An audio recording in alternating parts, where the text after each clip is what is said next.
नमस्कार दोस्तों, मैं संदीप कुमार स्वागत करता हूं आप सभी का अपने YouTube channel single classes for you में। बताइए कैसे हैं सभी के सभी। आशा करता हूं, उम्मीद करता हूं सभी के सभी अच्छे होंगे, खुश होंगे और जहां भी हैं अच्छे से अपनी तैयारी को अंजाम दे रहे होंगे, अच्छे से अपनी तैयारी कर रहे होंगे। तो अपना क्या चल रहा था द्विपद प्रमेय।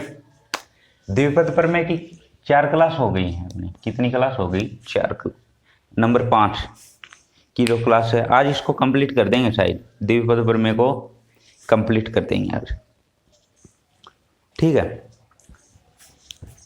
तो करें स्टार्ट। आइए सभी के सभी जल्दी जुड़े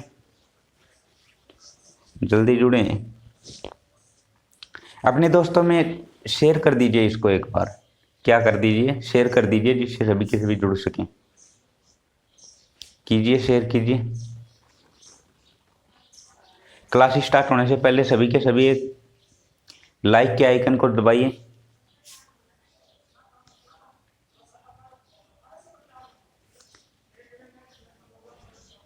क्लास स्टार्ट होने से पहले सभी के सभी लाइक कीजिए, क्लास को लाइक और शेयर कर दीजिए।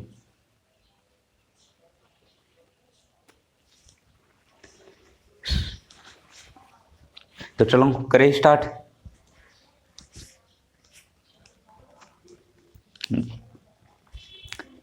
अब देखो सर, द्विपद प्रमेय में लगभग चीज कंप्लीट हो चुकी है अपनी। ठीक है, एक दो कंसेप्ट बचे हैं छोटे से, वो देखते हैं। ठीक, एक द्विपद प्रमेय के प्रसार में ये आता है ना, एपी, जीपी, एचपी, यानी क्या होते हैं ये? समानांतर श्रेणी। ठीक है, गुणोत्तर श्रेणी और हरात्मक श्रेणी। ये कंसेप्ट सीखेंगे आज। क्या सीखेंगे? यदि भी किसी भी द्विपद प्रमेय का प्रसार किया जाए ना, तो अगला आपको क्वेश्चन में देगा कि इसका दूसरा पद है, तीसरा पद है, चौथा पद है, या फिर पांचवा पद है, छठा पद है, सातवां पद है। रेगुलरली जो पद होंगे वो क्या होंगे? ये देगा कि यदि एपी में है, यानी एपी का मतलब क्या होता है? समानांतर श्रेणी में। समानांतर श्रेणी में है तो आपको किसकी वैल्यू ज्ञात करनी? एन की वैल्यू ज्ञात करनी। किसकी वैल्यू ज्ञात करनी? एन की वैल्यू।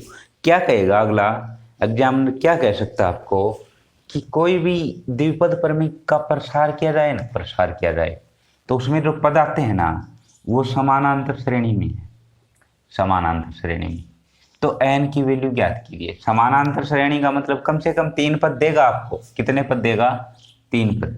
ठीक है, इसी प्रकार बोलेगा गुणोत्तर श्रेणी में है तो एन की वैल्यू ज्ञात कीजिए। इसी प्रकार हरात्मक बोल सकता है, हरात्मक श्रेणी में है तो एन की वैल्यू ज्ञात कीजिए। हरात्मक ज्यादा पूछा नहीं रहता, ये दोनों ही पूछे जाते हैं, एपी और जीपी। इनके बारे में पढ़ना आपको। ठीक है,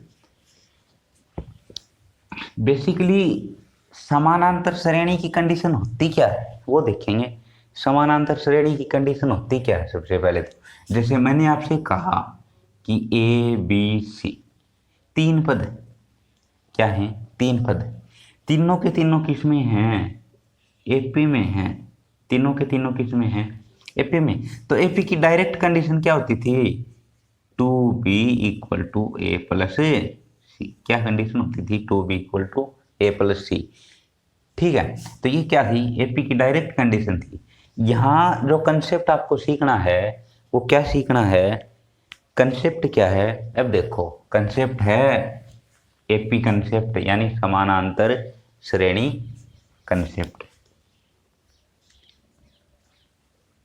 एपी जीपी कंसेप्ट।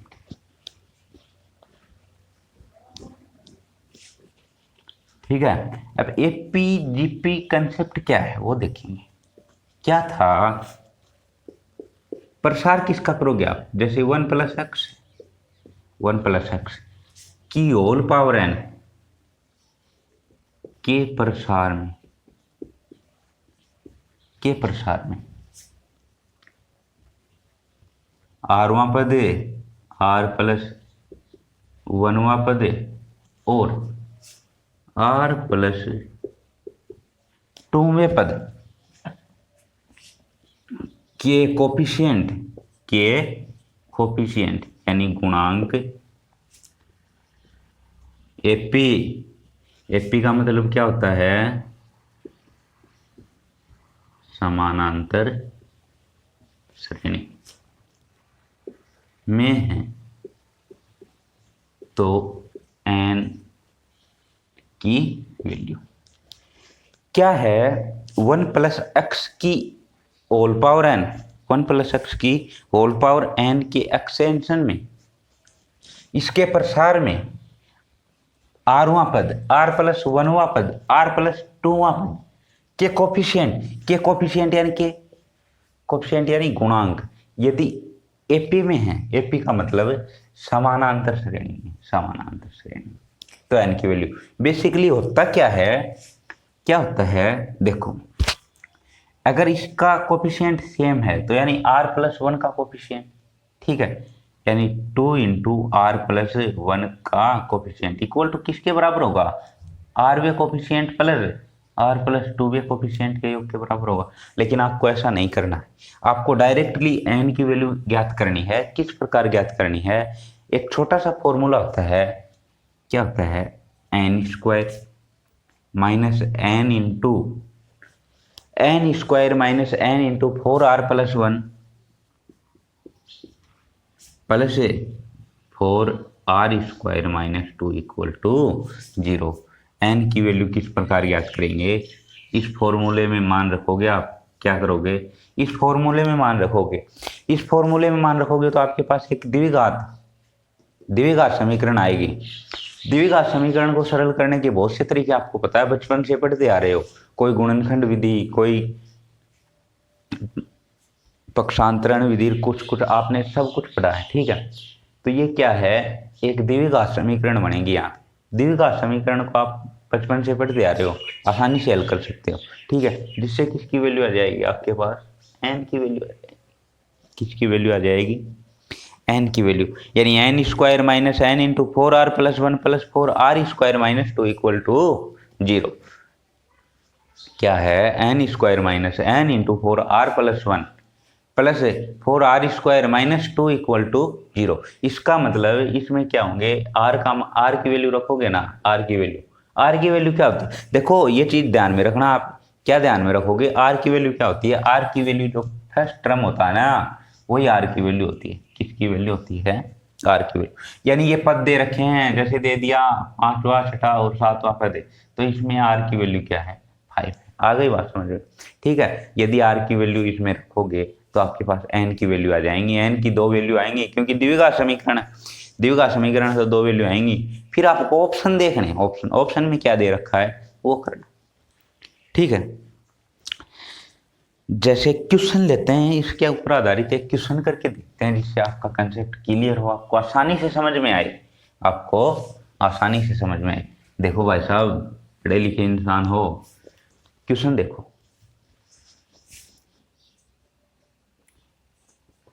क्वेश्चन क्या है? 1 प्लस एक्स की whole power n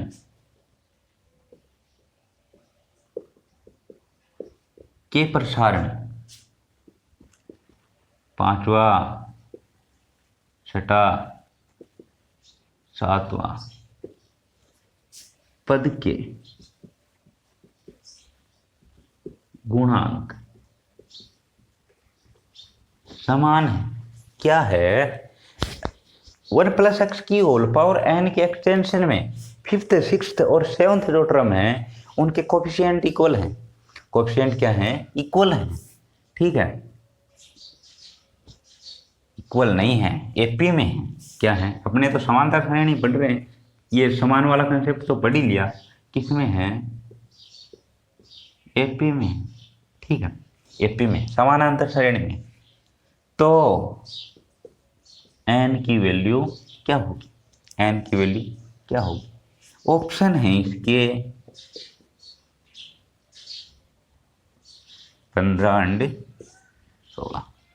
option B है 40 एंड 7। ऑप्शन सी है 7 एंड 6। ऑप्शन डी है नोट। क्या है 1 प्लस एक्स की पावर एन के एक्सटेंशन में 6th 7th 5 6th और 7th जो टर्म हैं उनके जो कोफिशिएंट हैं वो किस में है, एपी में है। तो एन की वैल्यू क्या होगी।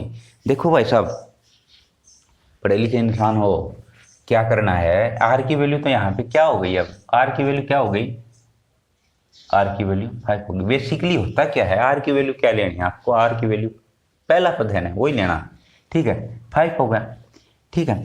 तो मैंने एन की वैल्यू निकालने का क्या फॉर्मूला होता था, डायरेक्टली कर देंगे, इसको क्या करेंगे डायरेक्टली कर देंगे, n square minus n into 4r plus 1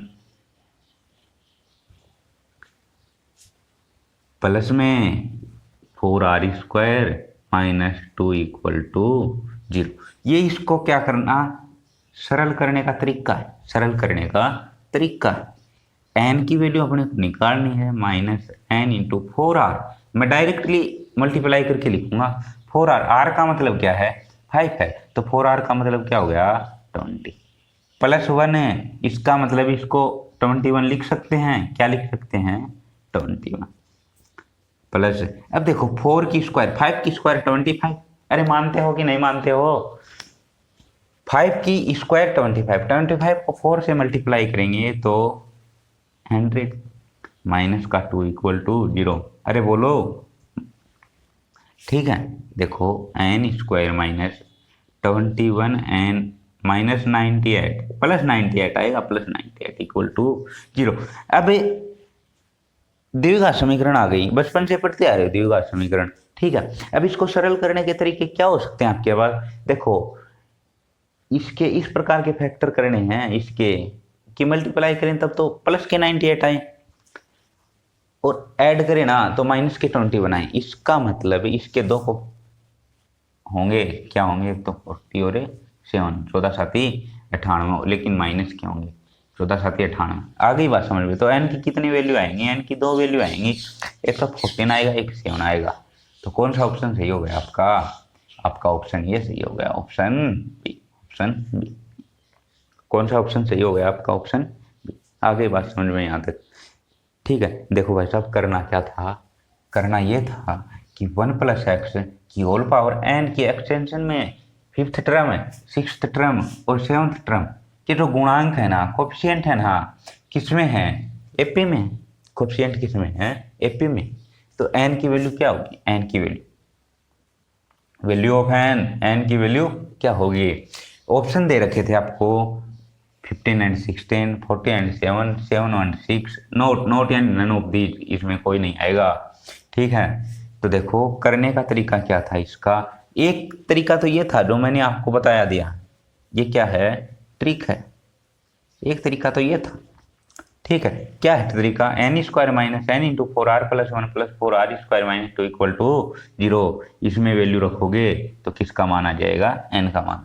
और बेसिकली लोग बेसिक पे जाते हैं, किस प्रकार करते हैं, जैसे 5 6 7 है, इसका मतलब 2 6 इक्वल टू 5 प्लस 7, यानी 6th टर्म है वो फर्स्ट और सेकंड थर्ड के योग के बराबर होगी, लेकिन टर्म लिखते कैसे हैं, अब देखो एन 5 है तो ये टर्म निकालेंगे तो एन सी 4 हो जाएगा, ये निकालेंगे तो एन सी 5 हो जाएगा, ये निकालेंगे तो एन सी 6, एन आर का मतलब है उससे एक कम, समझ में आएगी, आर का मान क्या लेना है, इससे एक कम। अब देखो सेकंड टर्म क्या है, 2nc5 इक्वल टू एपी की कंसेप्ट में लिखेंगे इसको nc4 प्लस nc6। अब इसको सरल करते जाओ आप, nc5 को सरल करोगे nc4 को लास्ट में निकल के क्या आएंगे, यही आएंगे, यही आ गई बात समझ में। इसका मतलब करना क्या है आपको, इसके ऊपर नहीं रहना है, बेसिक के ऊपर, इसको क्या करेंगे कट क्रॉस लगा देंगे इसके ऊपर, अपने को किससे करना है, इससे करना। आ गई बात समझ में। अरे एपी वाले कंसेप्ट में कोई दिक्कत है क्या, अगर दिक्कत नहीं है तो एक क्वेश्चन और देखेंगे इसके ऊपर, दिक्कत नहीं है तो एक क्वेश्चन और देखेंगे, क्वेश्चन देखेंगे, एक छोटा सा क्वेश्चन देखेंगे इसके ऊपर।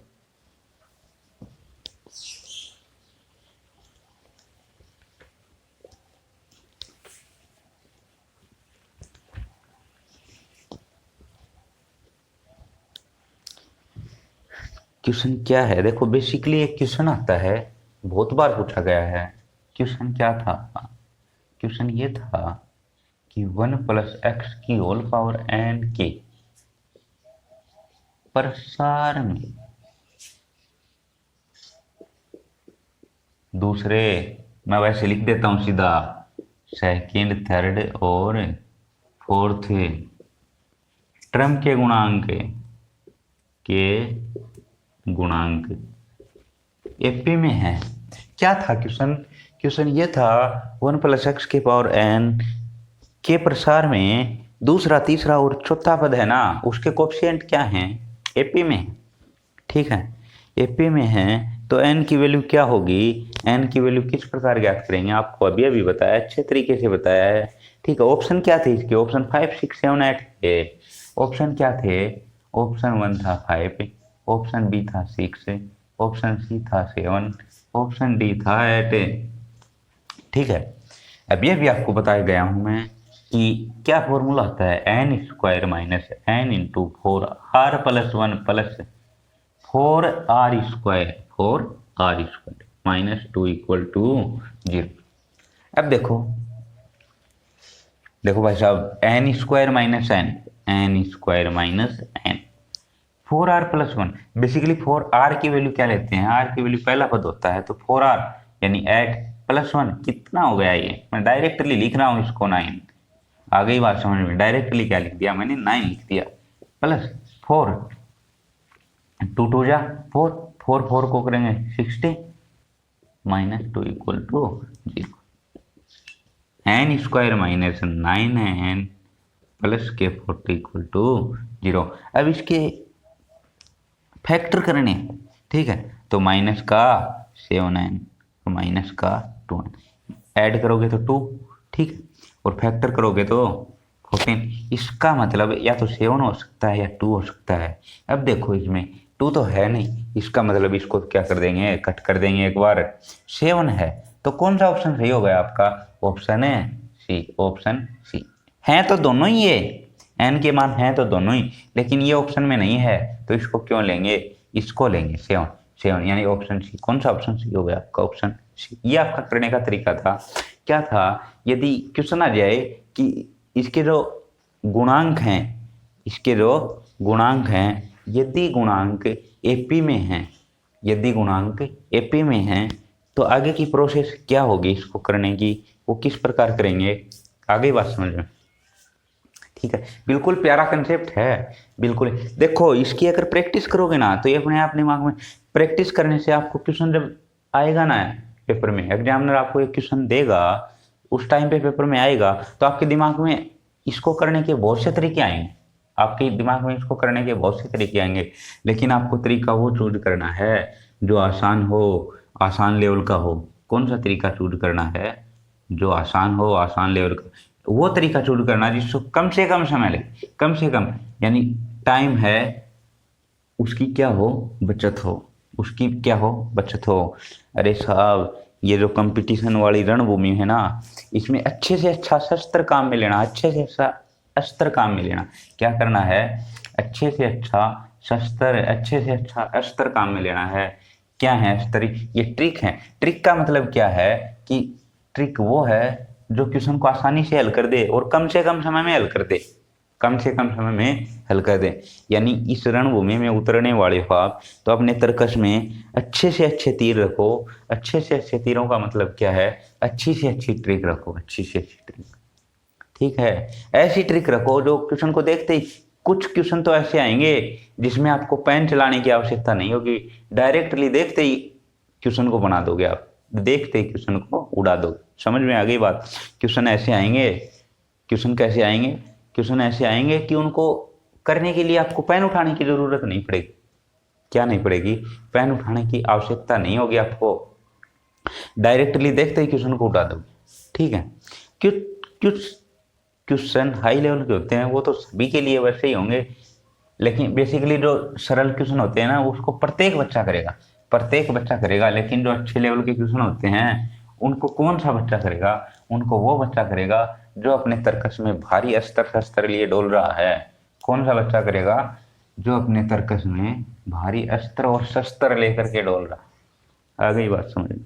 ठीक है, तो अपने तर्कश को कंप्लीटली बढ़िया तरीके से सजा के रखो। ठीक है, अच्छे से अच्छा शस्त्र, अच्छे से अच्छा अस्त्र रखने की कोशिश करो आप। आ गई बात समझ में? अरे बोलो। देखो भाई साहब, ये तो था समानांतर श्रेणी का कंसेप्ट। और क्वेश्चन बना सकते हो, और जनरली ये क्वेश्चन बताए ना मैंने, आए हुए क्वेश्चन है, आए हुए क्वेश्चन है, काफी बार पूछे गए हैं, यही क्वेश्चन रिपीट हो रहे हैं। यही जैसे दूसरा तीसरा चौथा पद दे दिया, पांचवा छठा सातवां पद दे दिया। आपको पता है दूसरा तीसरा चौथा पद है, पांचवा छठा सातवां पद, इसमें तो कौन कौन से मान आएंगे? 2 और 7। इसमें कौन से मान आएंगे? 7 और 14। ज्यादातर यही क्वेश्चन रिपीट होते हैं, तो इन वैल्यू को रट लीजिए आप, दिमाग में होने चाहिए आपको। अगर ये क्वेश्चन आपके किए हुए हैं, ये वैल्यू आपके दिमाग में है, ये क्वेश्चन आ गया ये, तो डायरेक्टली आप इन दोनों को देखोगे कौन सा हो सकता है, ऑप्शन टिक कर दोगे। लेकिन जनरल बच्चा, सामान्य बच्चा क्या करेगा? इनको करने की कोशिश करेगा, इनमें पसारेगा, तो ये इस क्वेश्चन को करेगा। इस इतने समय में आप 3 क्वेश्चन आगे जाओगे इससे।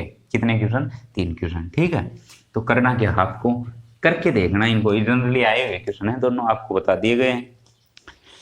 एक आता सर कौन सा? ऋणात्मक श्रेणी का कंसेप्ट आता है, ऋणात्मक श्रेणी का कंसेप्ट। और देखिए हाँ, तो ऋणात्मक श्रेणी का कंसेप्ट क्या आता है? देखो सर, यदि आपसे कोई कह दे, अभी आपने समानांतर श्रेणी का बहुत अच्छे तरीके से बता दिया, लेकिन अगला नहीं माने, अगला ये बोल दे आपको कि नहीं सर, समानांतर श्रेणी आपसे नहीं पूछी जाएगी, समानांतर श्रेणी का आपको बहुत अच्छे तरीके से आती है, समानांतर श्रेणी के बारे में मैं आपसे बात नहीं करने वाला। ठीक है, मैं तो आपसे ऋणात्मक श्रेणी के बारे में बात करूंगा, एचपी के बारे में बात करूंगा। किसके बारे में बात करूंगा? एचपी की। तो आप बोलोगे, बोलो आप क्या कहेंगे कि एचपी के बारे में बात कर लीजिए। एचपी के बारे में बात करेगा अगला, तो आपसे बोलेगा 1 + x की होल पावर n के प्रसार में। ठीक है, r वहां पद है, r+1वां पद है, r+2वां पद किसमें है? के गुणांक, के गुणांक यदि एचपी में है, किसमें है? एचपी में है, तो n की वैल्यू क्या होगी? तो n की वैल्यू क्या होगी? तो n की वैल्यू क्या होगी? तो एक सामान्य सा फॉर्मूला है n की वैल्यू निकालने का, n + n-2r की whole square equal to 0, n-2r की होल स्क्वायर इक्वल टू 0। आगे बात समझ में? क्या होता है? n + n-2r की होल स्क्वायर इक्वल टू 0। ये क्या है? n की वैल्यू निकालने का फॉर्मूला। आगे बात समझ में? देखो साहब, क्या करना है, ऐसा पढ़े लिखे इंसान हो, क्या है 1 + x की होल पावर n। बेसिकली होता क्या है इसमें? 1 + x की होल पावर n के प्रसार में, एक्सटेंशन में आर्थ टर्म r+1 r+2, यानी ये जो तीनों टर्म है ना, इनके जो कोफिशिएंट है ना, वो किसमें है? एचपी में। किसमें है? एचपी में। तो n की वैल्यू अपने को क्या करनी है? Find out value of n। n की वैल्यू क्या करनी है? फाइंड करनी। क्या करनी? फाइंड करनी। अब देखो n प्लस फॉर्मूला क्या यूज करेंगे आप? n + n-2r की होल स्क्वायर इक्वल टू 0। अगर इस फॉर्मूले में r की वैल्यू रखते ही आपके पास n की वही 2 मान आएंगे। क्या बनेगी? द्विघात समीकरण बनेगी। द्विघात समीकरण बनने के बाद r के वही 2 मान आएंगे। 2 मान आएंगे तो आप r के 2 मान ज्ञात कर सकते हो। अगली बात सुन, अरे बोलो, आ गई क्या?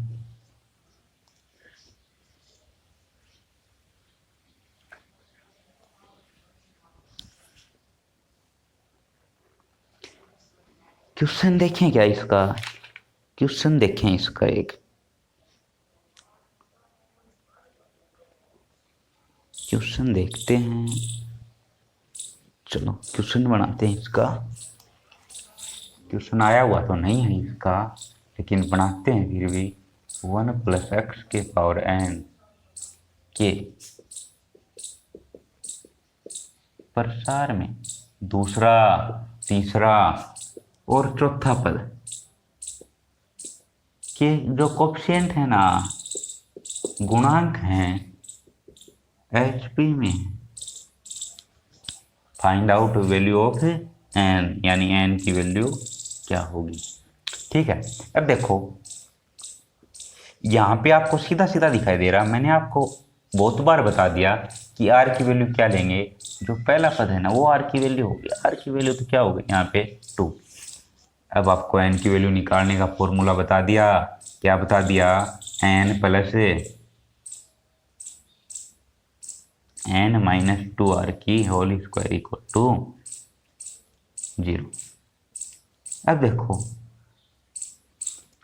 एन की वैल्यू अपने को निकालनी है, plus n minus 2 r, 2 into r की वैल्यू 2 की whole square equal to 0, n plus n minus 4 की होल स्क्वायर इक्वल टू 0। यहाँ पे आएंगे एन प्लस, अब देखो एन माइनस 4 की होल स्क्वायर करनी है, यानी N square plus 4n minus के 8n प्लस के 16 इक्वल टू 0। क्या हो गया ये, एन स्क्वायर माइनस का 7n प्लस का 16 इक्वल टू 0। द्विघात समीकरण आ गई। अब द्विघात समीकरण को सरल करोगे तो एन की कितनी वैल्यू आएंगी आपके पास, 2 वैल्यू आएंगी। दोनों वैल्यू निकालने के बाद क्या हो जाएगा आपके पास, एन की वैल्यू आ जाएगी। एन की वैल्यू, दोनों वैल्यू देखो ऑप्शन में है तो टिक कर देंगे, ऑप्शन में नहीं है तो छोड़ देंगे उसको। ठीक है, नोट के ऊपर टिक करें। आ गई बात समझ में।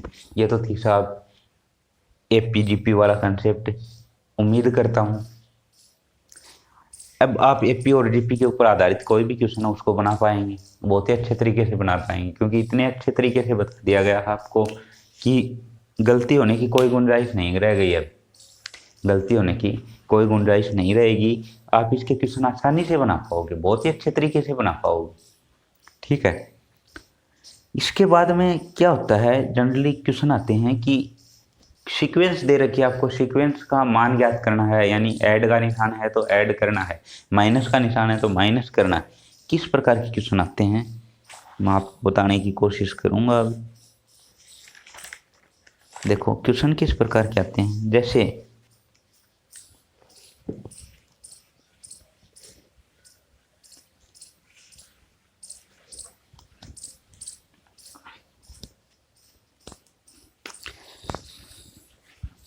एक सीक्वेंस होती है सब, सीक्वेंस क्या होती है, NC0 NC1 NC0 एक्सोनोन NCN, क्या होती है NC0 NC1 एक्सोनोन NCN तक जाएगी। ठीक है, तो इसका जो मान होगा ना, जैसे ऐड का निशान है, सीक्वेंस 0 1 2 3 इस प्रकार करिए तो इसका जो मान होगा वो डायरेक्टली क्या होगा 2 के पावर n। क्वेश्चन आए ये सीक्वेंस दे रखी है आपको, इसका मान पूछा है, इसका मान तो क्या करोगे, ऑप्शन 2 के पावर n, ऑप्शन 2 के पावर n, यानी जो ऑप्शन ये है 2 के पावर n, तो इसका डायरेक्टली मान क्या होगा 2 के पावर n। लेकिन ये सीक्वेंस अगर माइनस प्लस में हो, यही सीक्वेंस अगर माइनस प्लस में हो, यानी NC0 minus NC1 plus NC2 minus NC3 एक्सोनोन NCN तक जाए तो इसका मान क्या जाएगा 0। क्या जाएगा 0। सीक्वेंस किस प्रकार चल रही है, NC0 minus NC1 plus NC2 minus NC3, plus minus चल रही है ना, एक प्लस दिखाई दे दूसरा माइनस दिखाई दे तो इसका मान डायरेक्टली क्या जाएगा 0।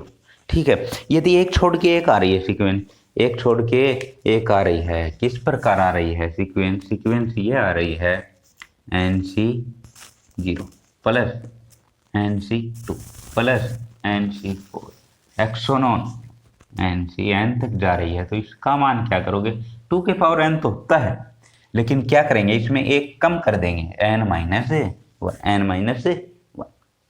ठीक है, इसी प्रकार यदि आपसे कोई कह दे कि सर सीक्वेंस ये नहीं है, सीक्वेंस ये है,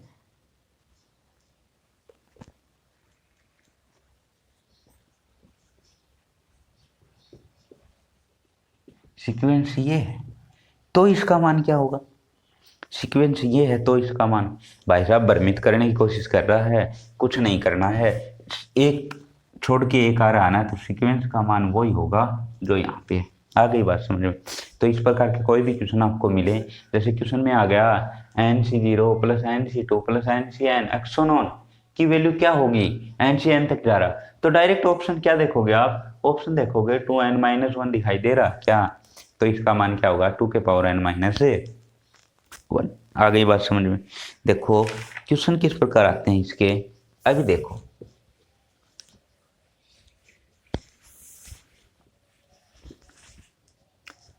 क्वेश्चन है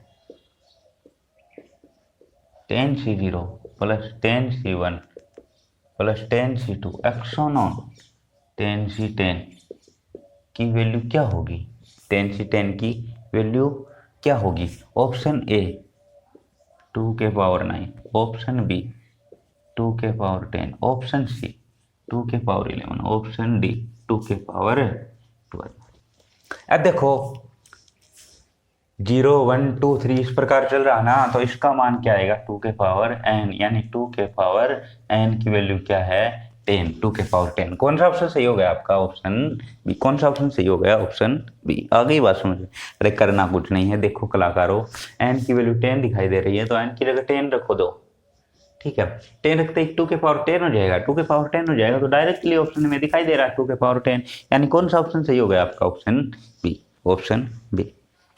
इसी प्रकार दूसरा क्वेश्चन देखेंगे।